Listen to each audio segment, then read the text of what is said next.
மாநிலங்களவை தேர்தலில் போட்டியிடுவதற்காக காங்கிரஸ் நாடாளுமன்ற குழு தலைவர் சோனியா காந்தி ஜெய்ப்பூரில் இன்று வேட்புமனு தாக்கல் செய்தார்.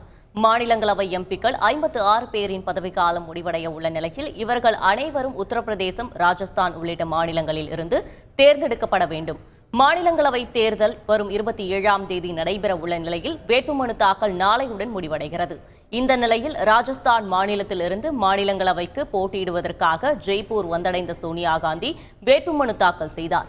அவருடன் காங்கிரஸ் எம்பி ராகுல் காந்தி, பொதுச் செயலாளர் பிரியங்கா காந்தி ஆகியோர் உடனிருந்தனர். கடந்த 25 ஆண்டுகளாக மக்களவை தேர்தலில் போட்டியிட்டு வந்த சோனியா காந்தி முதல் முறையாக மாநிலங்களவைக்கு போட்டியிடுகிறார்.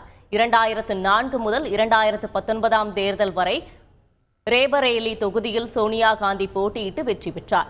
இந்த முறை பிரியங்கா காந்தி ரேபரேலி தொகுதியில் களமிறக்கப்படுவார் என்று எதிர்பார்க்கப்படுகின்றது. செய்திகளை உடனுக்குடன் தெரிந்து கொள்ள உடனே சப்ஸ்கிரைப் பண்ணுங்க.